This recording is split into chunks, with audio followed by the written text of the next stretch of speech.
There's been a change of plans, tighten up the clamps, we guarding the glass. I'm a Knickerbocker, we going man to man, no blood, no foul, sturdy in the zone. I leave it all on the line, die hard or go home. You see the body work, we shaking and baking. Was down by 20, but my spirit ain't breaking. Respect ain't automatic, you screaming out for the ref for a tech. You for a tech. I guard the garden, steel block swatted, bleed blue and orange. It's a die-hard thing, you know nothing about it. Live with the any star, 5-borough flavor. I made it rain, stole your cookies, see you later.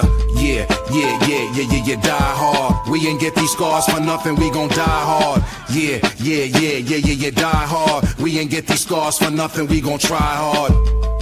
Yeah, let us suck.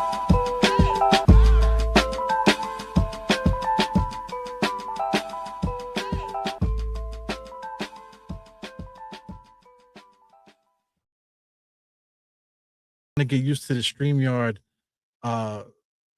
interface here, you know, because one of the podcasts my mic wasn't even on, the camera mic was on, you know, so like you know, the audio wasn't good, and then my soundboard doesn't work right, you know, so been having problems with the StreamYard stuff, so trying to figure it out. Sometimes they automatically put the sound on, sometimes they don't, you know. So I had a lot of cool shit to say just now, man. So I'm not gonna have to repeat everything that I said. So basically, you know, I'm talking about the Bridges trade. So I know you guys saw the T-shirt. I'm gonna show it again just for content. You know, fuck the pics. You know, and I bought the T-shirt immediately, like I said, because you know, I was willing to stick up for the kid. You know, because we're getting ready for the playoffs and stuff. There's no time to argue. Couldn't really argue. His stats as far as percentage wise and everything like that. He has good stats. You know, is he inconsistent? Yeah, he might get a 20 piece, he might get a 5 piece, average it out, then it'll be like 15 points per game. So that's what he's been doing in Phoenix. You know, not for nothing. That's what he was in Phoenix, just like a glorified, or probably like the best, you know, 3-and-D player in the league. You know, right now, you know, with the paycheck and the picks that we gave up for this guy, you know, he's basically like the most expensive, you know, 3-and-D player in the entire league. You know, and you know, it's crazy because you know, right here on this page here, they're talking about guys like DiVincenzo and stuff like that. DiVincenzo basically is putting up similar stats to Mikal Bridges, and but for like a fraction of the price that we paid for Mikal Bridges. So it sucks, bro. You know, it sucks that that we had to go through all that just to get a player. But like I was saying in the beginning of the pod, you guys couldn't hear me, is that, you know, everybody was mistaken by Mikal. They thought that he was going to be this scorer because he showed the ability to score a lot of points when he's with the Nets. We forgot the fact that he also was on a losing situation, so nobody else is on the court to shoot the ball. They did have guys like Thomas, you know, over there that's now with the Bucks.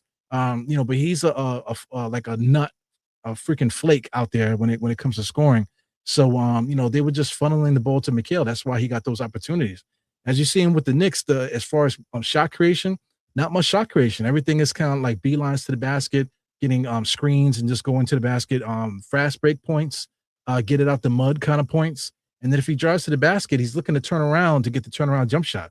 You know, so outside of kicking it out, getting the 3-and-D going, you know, as far as defense getting out on the break, shooting threes, his idea of creating his own shot has to do with hitting mid-range jump shots if he can get it.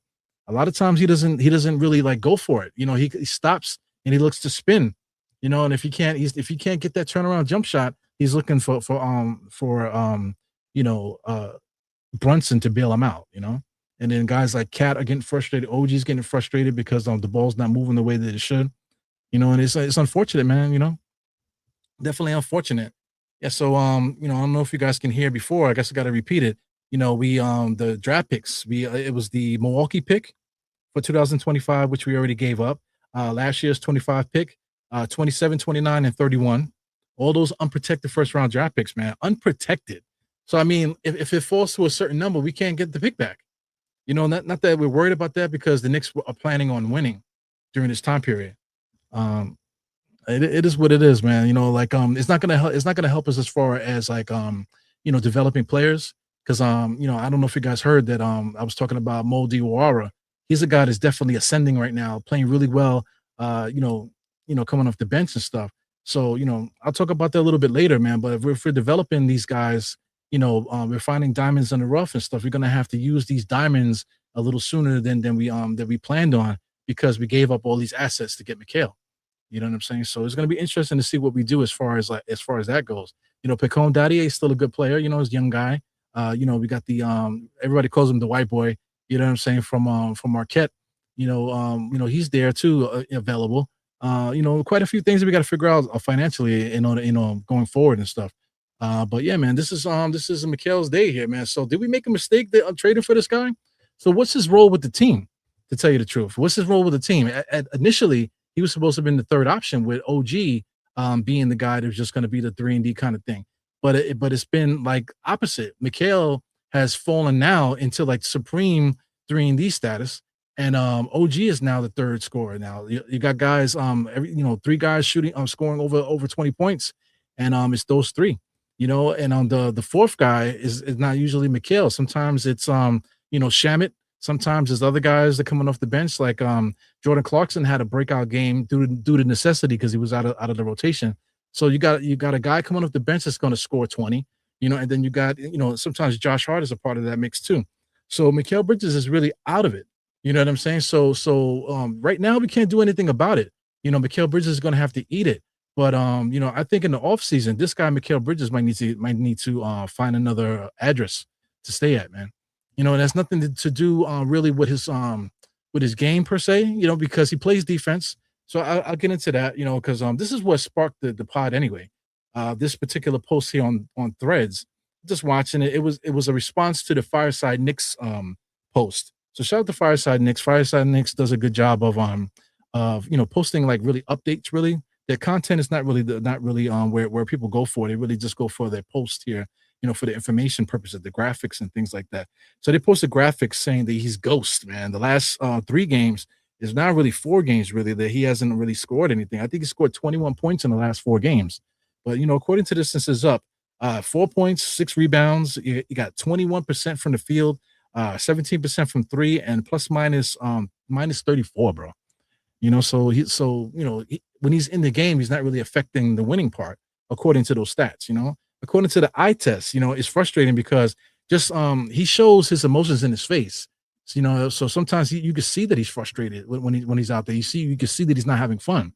Unless he hits a big shot, then he starts doing his little finger thing and dancing and stuff like that. The Utah Jazz were like embarrassing us a little bit in the first half of the last game.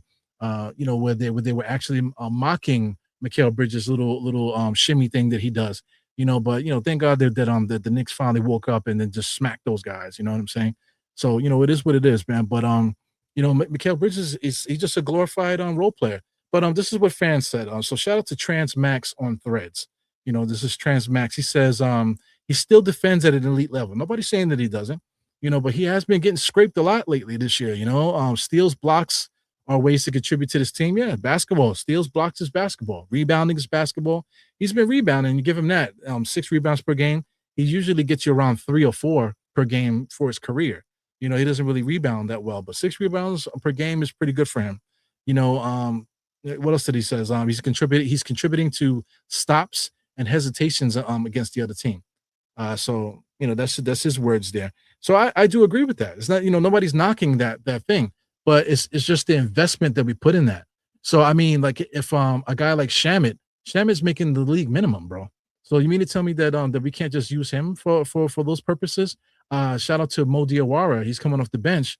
He's basically a 3-and-D right now. He's starting to add a little, drive, mid-range driving and take moves. He's done one good take move every game, like in this since probably 2026. Mo Diawara has been showing a lot, bro. So he's actually showing a little bit more than Mikal offensively. So if Diawara's hitting that 3 and able to create his own shot when the time comes, knows when to call his own number, and he can still get other guys involved. So then it makes you wonder, what do we need Mikal for? Because then you could throw into the mix that a guy like Miles Bridges, Deuce McBride, I'm talking about. We got Deuce McBride. He's coming back. So where does Deuce McBride fit? Because even though guys like Alvarado's not necessarily playing the best, he's contributing to defense. He's contributing to pushing the ball and getting assists and stuff like that, and drawing defense away for other guys to get open, even though he might not be scoring or sometimes he might not be getting the assists and stuff like that. He is getting the steals. He's doing things like that, and then he gets those in spurts. So he's actually helping the team, but he's also making the league minimum. You know what I'm saying? So it's definitely a road that we're gonna have to cross at the very beginning of the offseason, man. I think Mikal Bridges needs to go. Right now, we have guys that can do what he does. As far as the three scorers, we have those already. We have three scorers. We have plenty of role players that do what he does as far as 3-and-D on the team. We have guys that we also have to pay. One thing that I think the Knicks do need, we need another rebounder. Between Mitchell Robinson, who's always hurt, and then we got Cat, who's out there rebounding. You got Josh that's rebounding. OG's not a good rebounder as our starting power forward. So we're gonna need that extra rebounder. And I believe that Mikal Bridges, if we can possibly move him for somebody that's he's got to be a 3-point shooter because that's how this NBA is. But somebody that's a little bit more physical and then that can actually rebound the basketball also. Somebody like Yabusele. Yabusele was the guy that we needed, coming off the bench. But if we can get somebody like legit, then we could trade Mikal Bridges because Mikal Bridges is a good player. Trade him to a team that can use him, and then we can possibly get a really good player back for Mikal Bridges. That's something that's going to be, down the road and stuff. So I'm just looking, because I apologize for the audio issues in the beginning. Like I said, I'm blaming it on StreamYard because every time I come on this thing, man, there's always something missing on here that I can't figure out. But shout out to Vinny OG. He said no audio. Let me get to some thing here. We got Daniel Berry Sports always on chiming in. I'm quite sure that he's on my channel talking. We got Kareem Grant always in the place. Let me know what's going on. Always holding me down. We got Keith here. We got always a Nick is in the place. We got Randu. What's up? We got Keith Turner. Keith Turner said Nick Nation in the building was good chat. We got Kareem again. He says, damn, we just had a discussion last week about Bridges. Yeah, Bridges is crazy, man. He is the fallen. Shout out to Big Camity one. He's F them picks. People only worried about those picks because of Giannis. Yeah, that's another thing too, man. Do we really want Giannis at this point now? So I mean, like I said, next year is a whole nother story. We can figure it out. But once we get Giannis, we're gonna have that problem again. Well, somebody's gonna have to fall out of that top 3 scoring, thing because you really can't have too many guys asking for the ball. 3 people is enough. So if you got Giannis, you got Cat possibly. I don't know if Cat's gonna go. Maybe Mikal Bridges might be in that trade for Giannis. So yeah, anyway, it's all possible. It's all possible to get Giannis. But the picks do help. The picks would have helped to spicing up things, But the Knicks have stockpiled a lot of young players. Possibly we can throw some of those young guys in there. We can't trade 2026 pick outright, but we can draft the player and then send them to Milwaukee in the trade also. So that's something to think about also. So yeah, man, it is what it is when it comes to that. Said Bridges looked bad last night. Yeah, man. He looks bad. He looked bad, like as far as like, because he wants to score. That's the thing. He wants to put the ball in the basket. He wants to be involved. He wants to be able to do his little stuff, but he just can't. He just can't because of just the way that the team is situated, the way that we've been winning, how the manner in which we win. When OG is doing his thing, we're good. When Mikal's doing his thing, he's good too. But it's just that we cannot be playing the back and forth between those two players. Somebody has to take the back seat to that. You know what I'm saying? And then it's almost impossible to have like a Josh Hart, OG, and Mikal, and all 3 of them are seesawing. Like they don't know if they're going to be the third option that night or not. It's not really fair. One of those guys have to be eliminated out of that equation. Catch and shoot guys like Shamit. Like I keep mentioning Shamit. What's the difference for real? What's the difference between Shamit and Mikal? At least Shamit knows when the ball comes to him, he's got to get that shot up for the 3-point shot. Shamit can defend. He can get to the basket. He can dunk on you too. He can do everything Mikal could do. So Mikal might get a couple more, stats sometimes. Sometimes a guy like Shamit, it looks like he does not doing anything out there. As far as when you look at the stat sheet, but when you watch the game, you could have swore that Shamit had like 10 rebounds in the game because it's the way that he's contributing to the boxing out and things of that nature. You know what I'm saying? So we'll be fine. Same thing with a guy like Miles McBride. I mentioned him earlier. Miles McBride is another guy that's like kind of on the fence because if he comes back, he's really a shooting guard. He's not a point guard. Miles has never been, Deuce has never been a point guard. He's like really like a shooter. He's a 3-and-D.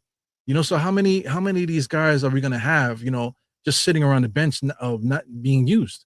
Look at Jordan Clarkson, for Christ's sake. Jordan Clarkson could literally be our backup shooting guard, but right now in the scheme of things, Shamit, he just fits much better what we're trying to do. So it is what it is when it comes to that, overpay for a wing. Yeah, man. So does anybody have any solutions for the situation right now? I know we can't do anything about it now, but do we have any solutions, like going forward that you would like to see done with Mikal? I know we talked about Giannis, but is there another situation that we would like to bring into this? And then also too, something else to think about. As far as trades and stuff, is this legit the worst trade that we've ever had as a Knick in Knicks history? There's some other guys too. You got Rock Inc. You got Rock Inc. here. He agrees with that. He or she agrees to that. You got GM. You got G Mag Radio.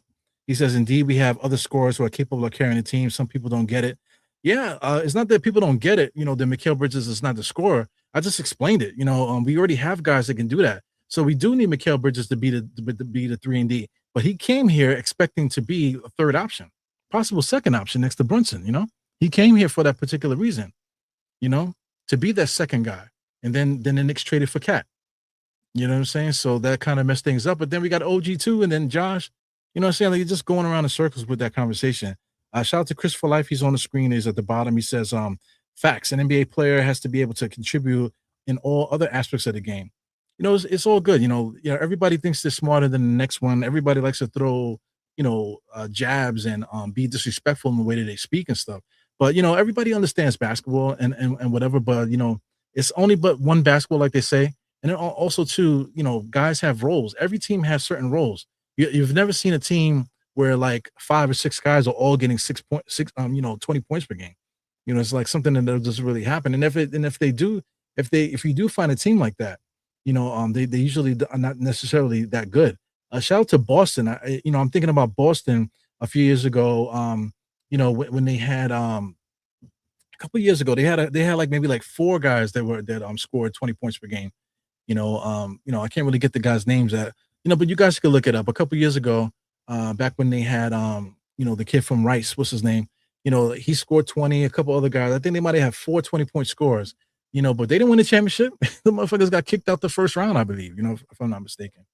Yeah, man. So as far as the Bridges trade here, like, is that the worst trade that you've seen, as a Knick fan? That's something that we can get into. So listen, I got an article here from CBS. They talk about 10 of the worst trades. So we'll get into that in a second. But I just want to point this out when it comes to Mikal. Take a look at this clip where we got 2 NBA players and Mikal talking about Mikal and just listen to what Mikal says as far as what he thinks of himself as a basketball player. But just check this out. This the main anchor of this clip. He surprised me because he's a really smart player. He's also a role player himself, similar to Mikal Bridges. And then the other person that was in this video, when you see it, he was confused a little bit. He's trying not to to mess the show up. So just take a look at this. Who the best player in New York? It's Jalen Brunson or Julius Randle. Dead ass. Talk to this man. All right, Rock, bro. No disrespect to you, but no. Who the best player in New York? I'm gonna say myself, bro. No, Rock. I'm talking about. I got you too, bro. I got you too. Think about this, bro. Right, when you talk pound about for pound, he's the best player. Pound for pound, when you talk about the way he plays the game, the fluidity of his game, the many things he could do in the court. He can guard and play 5 positions. Julius Randle is doing that. I'm not taking nothing away from his game. Jalen Brunson is like that. Jalen Brunson he's a top tier IQ basketball player in the NBA. In the league, who's getting 40 in the league, 17 and 20, in the league for full of low IQ players. You're absolutely right. Which is sad that I say it like that because it sounds like I'm taking it away from Jalen, but I'm not.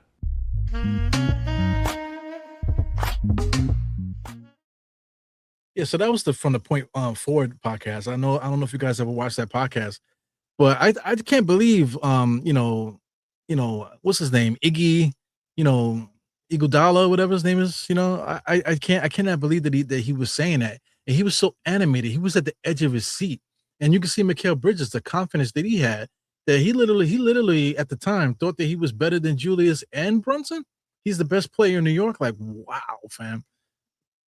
The audacity of some people. It reminds me of RJ Barrett, just the confidence. It's like irrational confidence.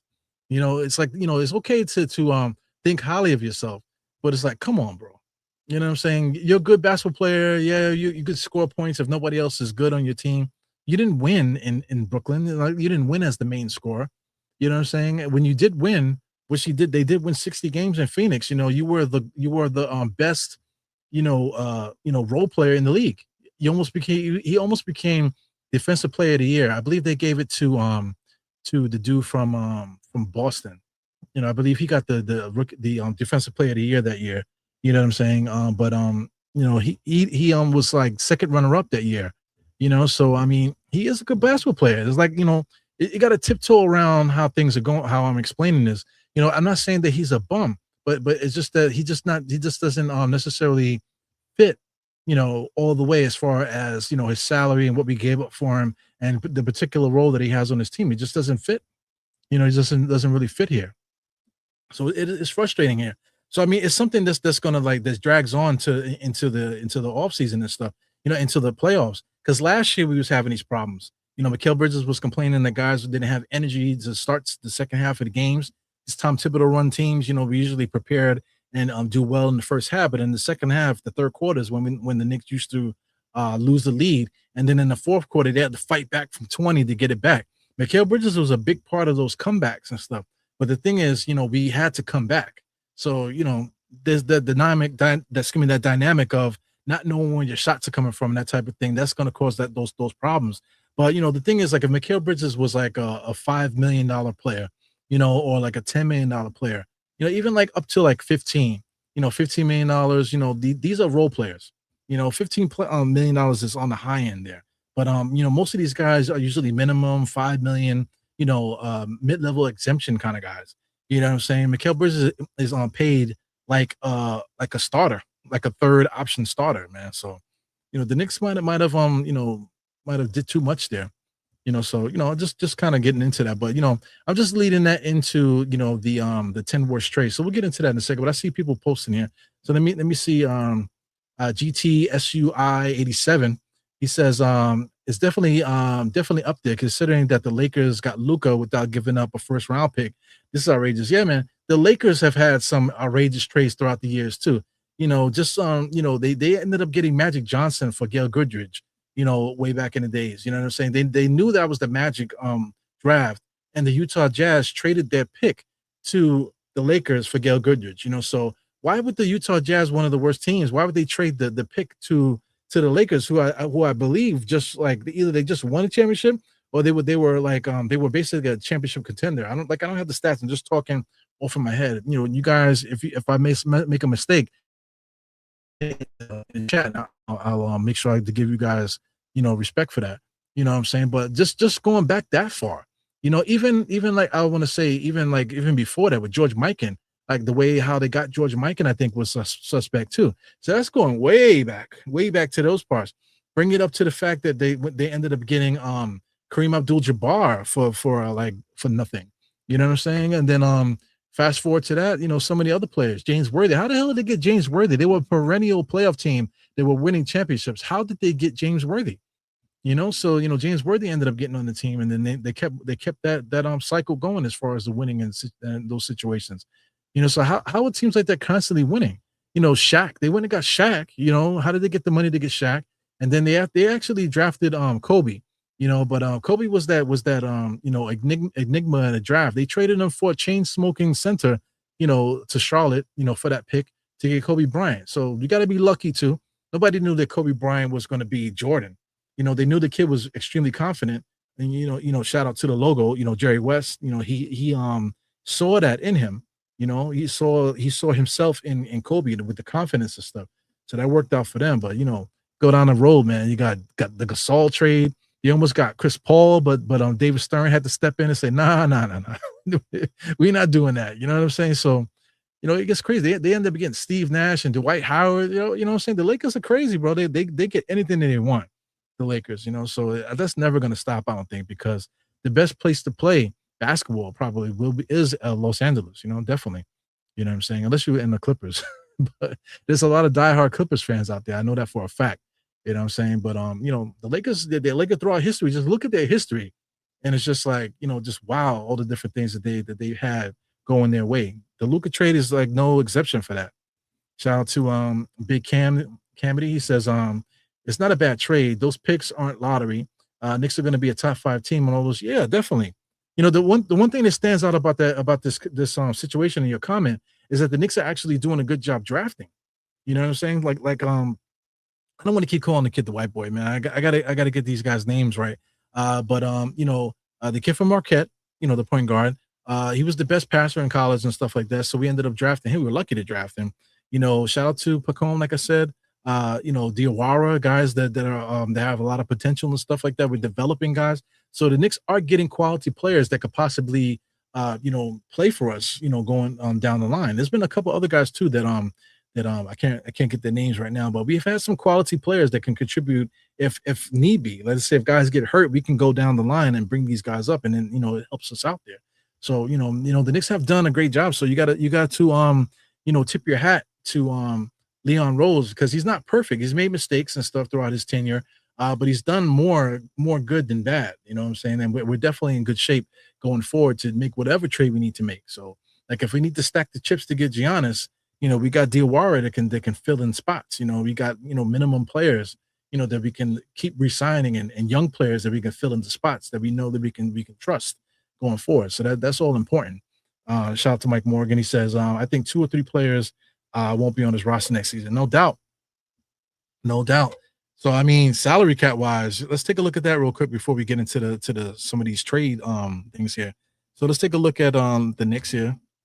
Let's do Knicks basketball reference. Basketball reference is a one-stop shop for everything, man. So we're not sponsored by by them, but I clicked the wrong one. But just stats wise, for anybody that's looking to get information, they're the best out there. They're starting to ask for bread though, because I'm quite sure it's hard to keep the site up where everybody's using them for information and stuff. But they're fantastic. So I'm gonna go to the league salary, if I could find it, man. Sometimes when you're on the website, things are harder to find. There it goes, compared to the cell phone. So this is the salary. So just going into next year, look at Mitchell Robinson is going to be a free agent, right? Am I right or wrong? I'm looking at Mitchell Robinson's making $12 million now. We're going to have to pay him next year. $12 million for a guy, that's always out, to me is about right. You know what I'm saying? But he's going to get much more in the open market, because a lot of teams are looking at us. Why the Knicks only playing him a little bit of minutes? He's the best rebounder in the NBA. I've heard people say that, like how come we're playing the best rebounder in the NBA only 15 minutes or less than that? Why are we playing them such small minutes? They don't really know because they're not here with us. Jose Alvarado what is this? It's a player option, 4.5. So he might actually rescind that and enter the open market and try to get a little bit more bread. Miles McBride is gonna be in his last year of his contract next year. Shamit's gonna be free because he's a minimum player. Peckham Dadier is a team option.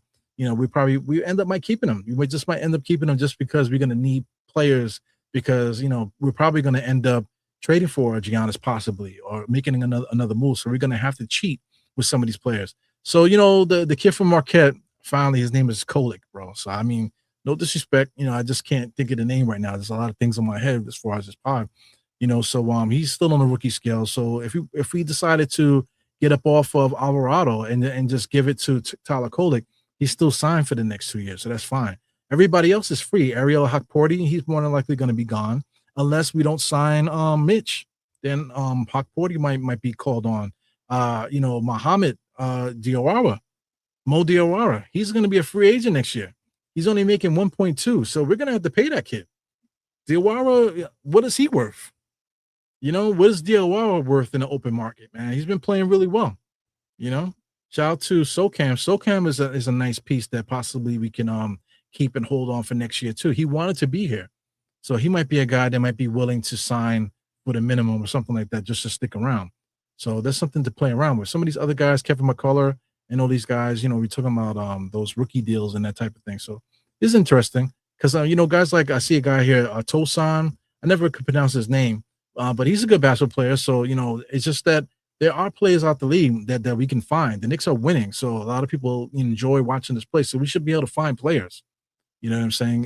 To fill out the roster. It's just the main guys. We're gonna have to figure out who we're gonna keep. Some of these guys, OG's making $42 million, which is a crazy overpayment, I think. Regardless of how good you think he is on defense, he just that $42 million, it just doesn't sit right to me. Jalen Brunson's only making 37, but he signed for a couple of years. Mikal Bridges is gonna be making 33 next year, bro. Mikal Bridges is on the books all the way to 29-30. 29-30 is a player option. So he's taking that. He ain't worth $41 million. And no point of his life will he ever be worth that. So he's going to be with us until 29-30 unless the Knicks trade him. Knicks are going to have to trade that motherfucker. I don't know what you guys think. Josh Hart's only making 20. Very good contract for what he brings to the table. Somebody like him, 31 now, 32, 33, we're talking about. Is he going to be somebody that we're going to keep around? We got a team option for 27-28. I think we're not going to keep him. We're probably going to get rid of that contract. So then next year he's like basically an expiring deal. So there's a lot of shit, man. I'm looking at it now, man. Thank you, Mike Morgan, for the question there. For the comment, I should say. There's a lot to think about, man. It's not so simple right now. So that's what makes the stakes of this season so much higher. And then the fact that the Mikal Bridges, he thinks that at one point he thought he was better than Julius and Brunson. He said it out his own mouth there, on that podcast the clip that I just showed you. You know what I'm saying? So if these guys got to get their egos together, if they can get their egos together, the Knicks can really push to make a championship this year. So, I mean, this year we kind of need to do that because next year's offseason is going to be an MFer, man. I don't know what Sim thinks of that. I don't know what any other guys from MBK think of that, but next year in this offseason, man, forget about it. You want to talk about content? I love talking about the draft. I love talking about off-season stuff. So next offseason, man, is going to be something to talk about. So I see somebody else here. This is a member here. I believe this is a member on Sim's channel. So this is Sima Singh 83. He says he's not good at his role, inconsistent from three, and inconsistent defender who does not like contact. That's another thing. He doesn't like contact. So when it comes to trying to get it out the mud, get a shot out the mud, Mikal Bridges is just not your guy. Can he slip back door and get to the basket? Yes. Can he get a steal, go full court? Yes. But a lot of times when the going gets tough and the tough defense of Detroit and say OKC, teams like that, even Boston, when that defense gets tough and that ball ends up in Mikal Bridges' hand, you know what I'm saying? He's gonna be looking for help. He's gonna be looking for Brunson to save him. You know what I'm saying? And he has up until this point, he has not proven in his career that he can get points out the mud. You know what I'm saying? Get a bucket. Like, we need a bucket, bro. You got the ball. You look at the shot clock. Shot clock is at a certain point where it's your turn. You got to get it. I don't think he's that guy. He's just not that guy. And it's not a knock to him. It's not a knock to him. It's not his fault that teams offering him this money. It's not his fault. You know what I'm saying? So another team might value him in the role that he presents to the team, to their team. You know what I'm saying? Right now, we definitely could possibly get somebody, cheaper anyway. So I'm just looking at some of the guys you're saying. A lot falls on the shoulder of Jalen Brunson. He's probably told management that we should sign him. Yeah, I believe so. It was a lot of fun. It was all good a week ago, right? DiVincenzo, that was the plan. We were supposed to have kept DiVincenzo. It's the fact that Mitchell Robinson, the guy that we're probably not even going to have on the team next year, it was because of his unavailability, excuse me, not being available, that we traded for Cat. We traded Julius and Dante DiVincenzo for Cat. As they said, they did not want to trade DiVincenzo. They wanted to send somebody else instead of DiVincenzo. They wanted to send Mitch, to tell you the truth, instead of DiVincenzo. But the Knicks just made the deal.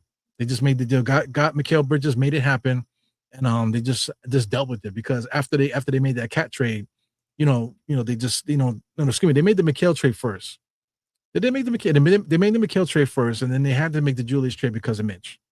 You know what I'm saying? So, it's a lot of things going on here. So it's kind of funny how we made that decision, and then both players that were the cause of that situation are not going to be here, or possibly might not be here. So it's interesting, man.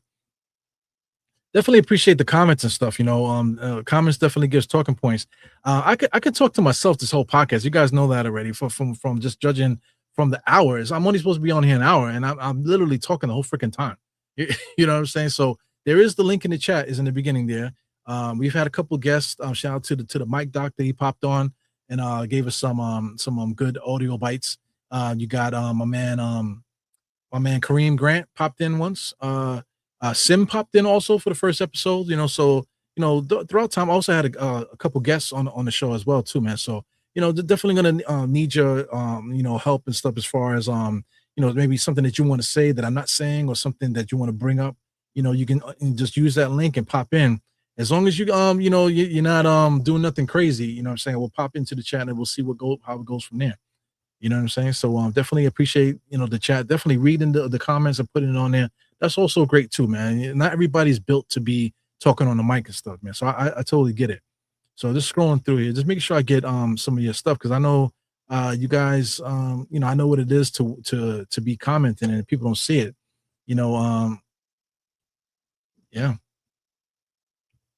Yeah, I believe so.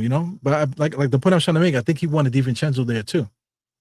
So initially it would have been Mikal. DiVincenzo still would have been on the team with Josh and Brunson, and that was the dream. That was the dream, to have all those guys on the same team. But we made that trade for Cat. That's the whole point I'm trying to make there. So scrolling through here, I see you guys are definitely listening.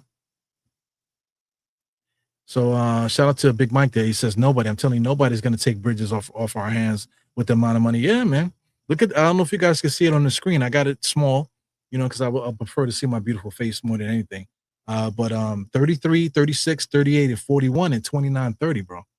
Right now he's 29. So we're talking about 29, 30, 31, 32, 33. Talking about 33 years old making $41 million. He's an Iron Man. That's what they say. But how long is that iron going to stay before it starts rusting, bro? You know what I mean? So we got Greedy Grizzly in the place. He says he's not an ISO scorer. If a team signed him expecting him to do that, they're dumb. Yeah, I think we're all dumb. I'll take that. He needs to be played like Rip Hamilton. I get it. But Rip Hamilton also was hungry for that ball. He's going around screens, running around. He was hungry to score that basketball. He played with Michael Jordan on the Wizards, and Michael Jordan put a battery in his back, and he really ran with that with the rest of his career when he played for Detroit and stuff. So Richard Hamilton always been a good player. Shout out to him. I believe he has a history with Kobe Bryant, in the Jersey scene and stuff, playing basketball during that time. So especially the McDonald's All-American game and that type of thing. So he has that experience where he wants to prove to his peers that he belongs. He did do that. They won the championship and stuff, but I don't think Mikal Bridges is on that level as far as like being hungry for that basket. Hungry to get the ball, hungry to get the ball, then put that ball in the basket. You know what I'm saying? I just don't think that he was really that guy. One person that comes to mind is like Kerry Kittles. Anybody remember Kerry Kittles on the New Jersey Nets? Mikal Bridges kind of reminds me of that. But Kerry Kittles was not afraid to go to the basket though. Kerry Kittles ran the floor really well. Reckless abandon, got into the passing lanes and that type of thing. Had great hands playing next to the kid, catching passes and stuff. But he wasn't really known for like getting to the basket, creating his own shot. But he was just like a beeline kind of guy, catching passes from kid and that type of thing. So I think Mikal Bridges kind of reminds me of Kittles a little bit. Shout out to Kittles. I wonder what he's up to, man. Weird looking motherfucker. Look like the Ice Age dude, even more than the guy that we had last season. So shout out to Johnson. I'll leave it with Johnson. He said Rose says Rose needs to take the responsibility for this most stupid trade. Yeah, so shout out to Fournier. So what's the other player that Fournier was traded for? I don't know why I can't think of his name. The dude from from Rice High School. The Bronx finest, man. Why can't I think of his name? I'm gonna feel so stupid if you guys put it in the chat. You know what I'm saying? But anyway, we'll get to the top 10 most craziest trades here, man. So let's see if you guys remember some of these things. They mentioned the Larry Johnson for Mason trade. So on paper it seemed like it was a good idea because we needed somebody that can really shoot, somebody that can kind of score.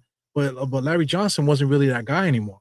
You know, rebounding wise, he wasn't the rebounder that we kind of needed him to be or whatever. But he was functional. You know, he had the 4-point play and that type of thing. You know, but Anthony Mason ended up being an all-star. You know, and being a third string. You know, it says it right here on the screen, being like a third team All NBA back in 1997. So, you know, trading for Larry Johnson wasn't necessarily like a crazy thing because we could have kept Anthony Mason. And I think we would have still had the same results if we would have kept him. You know what I'm saying? So I'm not sure if there was any draft picks or anything like that added to it. But yeah, as far as production, Anthony Mason was in his prime kind of. You know, really, you know, his prime was kind of extended because he was like an older draft pick, not draft pick, older all-star at the when he finally got it. You know what I'm saying? But you know, Anthony Mason was a fan favorite, you know, still could play really well, man. So that's something there. So let's check out the next one. Jalen Rose. When we traded for Jalen Rose, we traded Anthony Davis, you know, who was you know declining, but we also added a first round draft pick to that to Jalen Rose. So Jalen Rose, I think basically that was like his last year in the NBA when he played for the Knicks or something like that, man. So Jalen Rose, you know, the thought of it, 20-point game scorer to come in here and just add to what we're doing here. You know, Isaiah Thomas was trying to get a very skilled, you know, offensive team together. A lot of guys that could do stuff, whatever. So I get it. Getting a Jalen Rose on the downside of his career will help out, you know, the young guys that he was trying to build up. But that was just a bad idea, especially adding that first round draft pick to him. You know, so I mean, you know, you can look at the salary. I think he was making a lot of bread too at the time. Number 8, they mentioned Shannon Anderson. Anything having to do with Shannon Anderson. We traded Shannon Anderson for Glenn Rice, $1 million, and you know, it was like a big trade. The Mavericks sent Howard Isley to the Knicks also. You know, so you know, Howard Isley and freaking Shannon Anderson was like two of the worst basketball players that we ever had on this roster. They took up a lot of bread off the salary cap at the time. You know, so and they didn't do nothing for us, man. They basically brought on probably like the worst era in Knicks basketball. This particular trade back in 2001. You know, there's going to be a couple trades that all come from that era. 2003, the Latrell Sprewell trade. We traded him for Keith Van Horn. Keith Van Horn didn't even play a whole season. We traded him for Tim Thomas. Tim Thomas ended up getting off the team also. You know, did they trade any draft picks or whatever? I don't believe they traded any draft picks, but the reason why we traded Sprewell because you know, he was feuding with Dolan. You know, for those that remember. And now if you go to the Garden, you're gonna see Sprewell. You know, Sprewell is sometimes he's in the lobby. Sometimes he's like if you come across security on the main entrance in Madison Square Garden, if you look up, Sprewell is usually standing up there looking down on the fans and waving and stuff like that. He does fan appearances. I believe was I with OmniFan? I think I was with either OmniFan or Anthony MSG, somebody, and we was in the VIP, and he came up, you know, to the VIP, and I actually got to meet him, took pictures and stuff. I believe it was OmniFan, but no, matter of fact, I think it was Anthony MSG, and you know, I got to meet Sprewell and stuff, so that was pretty cool, you know. But the thing is, you know, we actually got rid of him because him and Dolan had some beef. You know, to this day, I don't really know what's up with that. I think a lot of people forget about that they had like a big beef going on. Here goes another trade. We traded Channing Frye and Steve Francis to the Trailblazers for Zach Randolph. That's actually a good trade, you know. That actually is a good trade. I don't know what else they got going on here, but we probably should have kept Zach Randolph because we got Zach Randolph. He had a lot of off the court stuff, you know, like he had like an aura around him. But I think if we would have kept Zach Randolph, I think we probably would have been better off. So I don't really see the other things here going on with this trade that would make it bad. But we'll keep scrolling here. This is another one here. Marcus Camby and Mark Jackson for Antonio McDyess, man. That McDyess trade set it off. You talking about 2002, you know, 2003, we traded Sprewell and all this. 2003, that era, that's when we started going down the road of destruction during that time, man. So, you know, that McDyess trade, I think that shit broke me, man. Because Marcus Camby was one of my favorite players. You know, Mark Jackson, we ended up getting him back, you know, on the second stint there. So when he came back, I got to appreciate Mark Jackson. But then once we traded him for McDyess, and then McDyess blew his knee, and not even in the regular season game, in the preseason game, you know, I think that broke me, man. That was like a real dark time in sports. But you know, I always tell fans back in 2002, 2003, you know, I was like maybe like 20, 23, 24. So I was in the prime of my youth there, man. You know what I'm saying? So I was in the bars. We was out there. I had my Knicks fans from, I always mention ultimateknicks.com. Shout out to ultimateknicks.com, my guys. And a couple other Knicks fans that I used to be with during that time. My friend, my peer group at that time, we used to be rolling deep out there in those bars, hanging out, getting girls and stuff like that, all circling around the Knicks and stuff. So I had a lot of fun during that time period, even though we were losing, you know what I'm saying? But like the bar scene, as far as us Knicks fans, was dope. There was no social media. There was nobody with a cell phone trying to, yo, what's up? Yeah, here the streets. There was no somebody like, going for clout, when there's girls around, bro. You know what I'm saying? So I used to have a lot of fun during that time period. Young Eru out there on the scene, you know what I mean? The next one I see, this is the we traded Trevor Ariza and Penny Hardaway for Steve Francis. That was crazy because Steve Francis, later on, we found out that he was like an alcoholic, and a lot of other different things going on here. I think the Patrick Ewing trade is coming up soon. So I mean, this is another trade here. This is the Marbury trade. So Marbury, we ended up trading McDyess, Howard Isaac, Charlie Ward, Lampy, Milos Fujanic, somebody that was probably like one of the best point guards in the world, that he never made it to the Knicks. A couple two first round picks in cash, and for Penny Hardaway and Marbury. That was back in 2004. You know what I'm saying? So getting Marbury was dope, but the Knicks had some momentum. We had Frank Williams. I don't know if anybody remembers Frank Williams. So maybe trading for Marbury was like something that we shouldn't have done. We should have just stuck with Frank Williams and then seeing how that goes. They traded for Marbury, but after trading for Marbury, they didn't do anything to help Marbury out. And then Marbury had his emotional breakdown in front of all of us. You know what I'm saying? And then, like I said, that time frame, all these years that I'm mentioning, 2001, 2, 3, 4, and 5, here goes number 5, this is the Eddie Curry trade. Jesus Christ, Eddie Curry trade. The Knicks traded the 2006 first, the 2007 29, second round picks, pick swaps, all kind of stuff, all for Eddie Curry, man. Eddie Curry was almost out the league at that point anyway. Fat Curry at that time, man. Shout out to Big Cam that he mentioned Eddie Curry trade. Eddie Curry trade is number 2 on this list. So this is a decent list, man. I'm looking at it. So Eddie Curry, man, Isaiah Thomas, he had a vision. He was just trying to find the diamonds in the rough, and he thought that his Chicago, power and his aura of being Isaiah Thomas was gonna, give these guys energy to make them something. And he just was like very ambitious in his dealings and stuff. So yeah, number 1, according to CBS News here, is the Patrick Ewing trade. Let me give credit to the author here. The author of this is Ed Easton Jr. from CBS News here. So this is his article. So a lot of these things I agree, man. A lot of bad memories here when it comes to Knicks stuff. But yeah, man, the worst trade in Knicks history is it the Ewing trade? The Ewing trade is what set it off. We probably should have just let Ewing stay with us and let him finish his career off as a Knick. After we traded for him, that's when Ewing was going down the road where he just wasn't. He was a role player now. He was too old to be the main scorer. You know what I'm saying? So he was basically done with his career. But we should have just kept him. If we would have kept him, it would have kept the Knicks on the straight and narrow. And we would have been able to operate a little bit more responsibly. You know what I'm saying? Lose properly, keep your draft picks, draft well, and then use your money to buy to do your thing. That's what we should have done. It took us all the way until Leon Rose to get here to fix everything. Even before Leon Rose with the other dude there that I can't think of his name, the guy that went to Sacramento. Yeah, so we traded Patrick Ewing. We got Glenn Rice and Luke Longley, Travis Knight. What a crazy trade, man.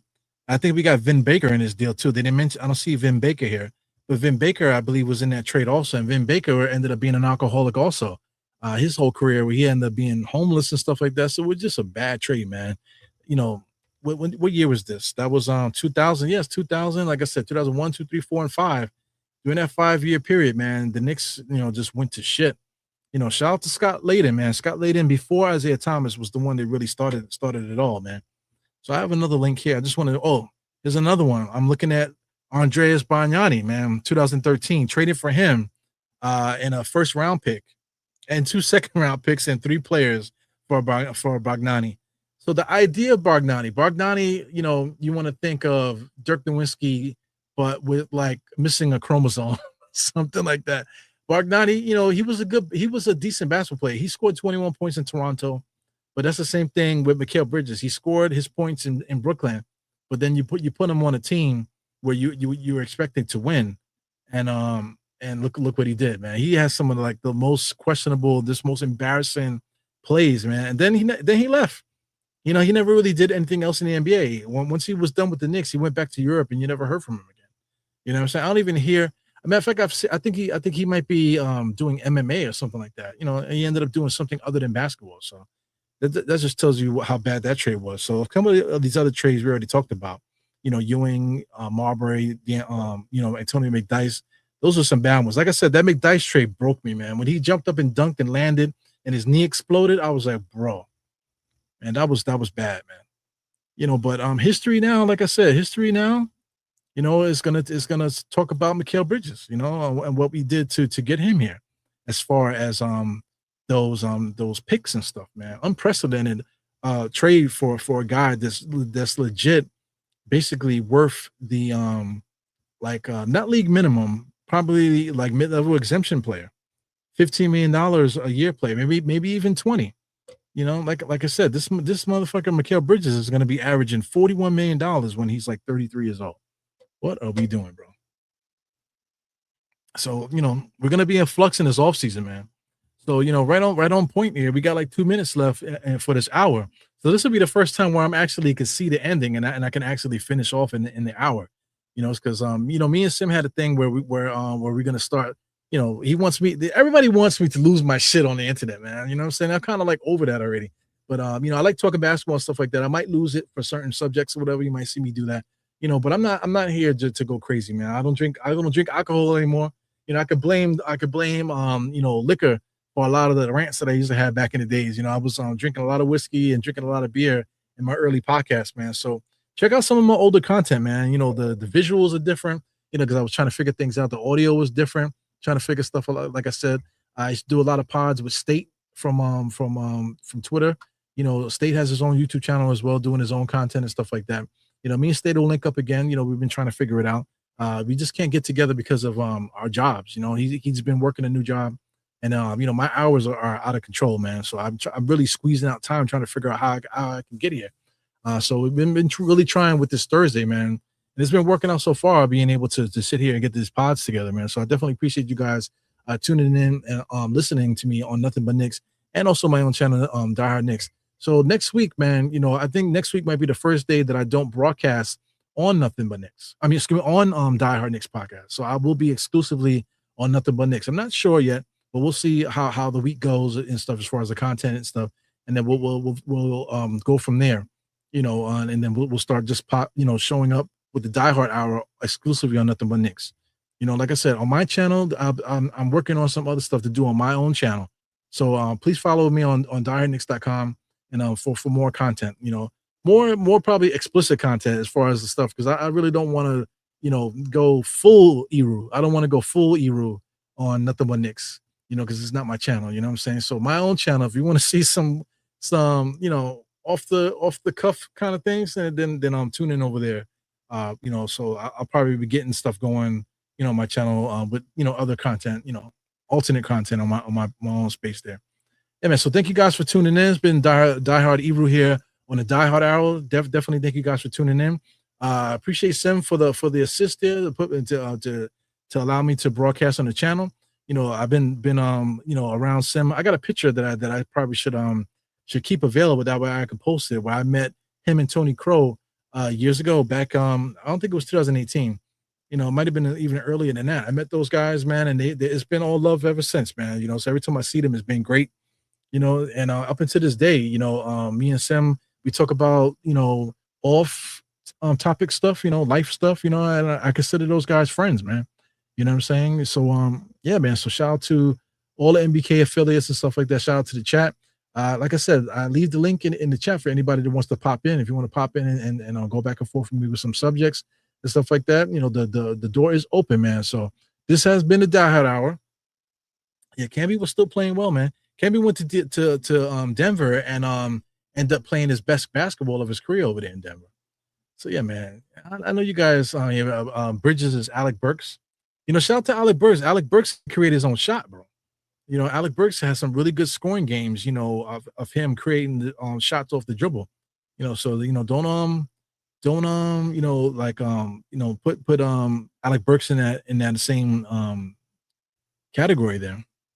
I thought he was better.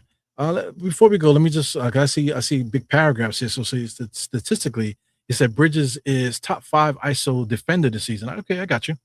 Not denying that at all, man. He said he's not a true ISO scorer, absolutely not. So it depends on a point guard to set him up. So yeah, that goes on to the thing that he might just be on the wrong team. So it's all good. JB is a great scorer that don't consistently set up his teammates. Yeah. So I mean, Brunson's role is to score, and people can't stop him. That's one thing. He's been kicking ass, averaging 30 points per game in the playoffs. With great percentages. Not like he's chucking. He's actually, he's been scoring on whoever they put on him. They've been knocking him on the floor, putting taller defenders on him, putting power forwards on him. He's still scoring on these guys. Double teams, he's still scoring. So that's his role with this particular team. Brunson can pass the ball, but just the way things are now, Brunson is the guy. You know what I'm saying? So if Brunson being the caliber of scorer that he is, like you can't ask somebody that's that cold-blooded and skilled as a scorer to start passing to bums like Mikal. You know what I'm saying? Just because you want to kick it out to them for threes. You know what I'm saying? So there's been a lot of pushback with that too, that the Knicks offense is predictable. We just driving this kind of team outside of that. But it is what it is. I'm looking to see because here he goes. Kemba. Big Cam, man. I am getting too old, man. I don't know why I could not think of Kemba Walker, when I was talking about the guys. So it was in Boston, it was Kemba Walker. I forgot the white guy's name, man. See, here we go again. I forgot the white guy's name. But he was the dude that was on Utah. They ended up over there. So it was him, and I think Fournier, and then they had somebody else also too. There was a really big scorer over there. You know what I'm saying? So they did have like 4 guys that scored 20 that year. So it's interesting, man. Just looking to see anybody else that had anything to say. Yeah, so once again, thank you guys for the contribution and stuff. Also, shout out to the Lettuce who is that actually wrote the lyrics and performed the song that's in the intro and the outro. So we're gonna end the show with the outro here. This is the Die Hard Hour theme song here. Shout out to Sim on the beat. Shout out to the Lettuce with the lyrics. And I catch you guys next week, Thursday at 9:00. Also, please follow me on Die Hard Knicks Instagram with Die Hard Knicks Podcast on Instagram. Also follow me on Threads with Die Hard Knicks Podcast, and also follow me on YouTube for alternate content there. I'll be doing some lives also, maybe shorter content and that type of thing, man. So please follow me on all those platforms, and I catch you guys next week on this channel, Nothing But Knicks, next Thursday, 9 p.m. Let's get it. Catch you guys later.